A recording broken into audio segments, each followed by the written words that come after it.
இரக்கம் உள்ளவர்களாய் இருங்க. கர்த்தரும் இரக்கம் உள்ளவராதான் உங்களுக்கு காணப்படுவார். உன் மனசு இலகி இல்லைன்னா அவருடைய மனசு இலகி இருக்காது. ஒரு வசனத்தை வாசிங்க. மார்க்கு எழுதின சுவிசேஷகம் 5ஆம் அதிகாரம் 22வது வசனம் சொல்லுகிறது, சபாலய தலைவருடைய எதிர் வராரு, ஆண்டவர் இடத்துல வராரு. ஒரு காரியத்துக்காக தான் ஒரு இடத்துல வராரு.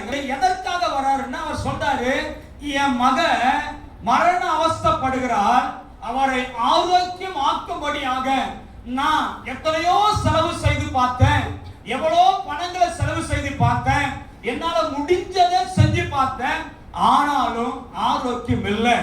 என் மக மரண அவஸ்தைக்குள்ளாய் கடந்து போயிருக்கிறார், ஐசியூல இருக்கிறார் அப்படின்னு வச்சுங்களேன்.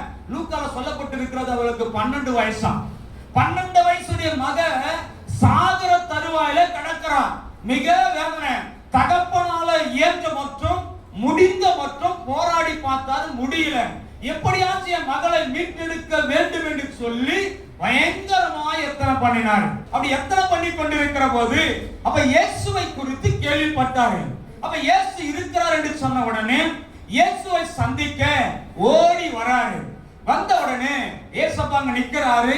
உடனே அவருக்கு முன்பாக சஷ்டாங்கமாய் விழுந்து அவரை வணங்கி அவர் ஒரு வார்த்தை சொல்றாரு. ரொம்ப கவனமா கவனிங்க. என் குமாரத்தி மரண அவஸ்தைப்படுகிறார். என் குமாரத்தி ரொம்ப அவஸ்தைப்படுறாங்க. மரணத்துக்கு எதுவான அவஸ்தை. அதை பார்க்க என்னால முடியல, பார்க்க என்னால சகிக்க முடியல. அருமையான தேவனுடைய பிள்ளைகளே, பெற்றோர்களே, உங்களை பார்த்து சொல்றேன், உன் பிள்ளையினுடைய காரியங்கள் உனக்கு சகிக்க கூடாதா இருந்ததா, நீ போக வேண்டிய இடம் தேவனுடைய சமூகம்.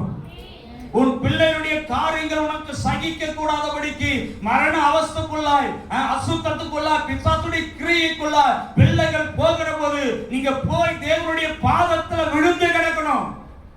இந்த எதிர் விழுந்து கிடக்கிறோம் தேவனுடைய பாதத்துல. ஆண்டவரே, என் பிள்ளை மரண அவஸ்தைப்படுறா, மீட்டெடுக்கலாம், மறிச்சிடுவான், என் பிள்ளையை காண முடியாது. உன் பிள்ளை ஆவிக்குள் ரீதியா மறிக்கிறதுக்கு முன்பாக நீ உன் பிள்ளைக்காக போய் தேவ சமூகத்துல விழுந்து கிடக்கணும். உன் பிள்ளைக்காக நீ ஜெபிக்கணும். உன் பிள்ளைக்காக கர்த்தரிடத்துல பரிந்து பேசணும். உன் பிள்ளை இடத்துல பேசணும். உன் பிள்ளைகளை மாற்றுவதற்கு எல்லா முயற்சிகளையும் நீ மேற்கொள்ளணும். தேவ சமூகத்துல போய் விழுந்து கிடக்கணும்.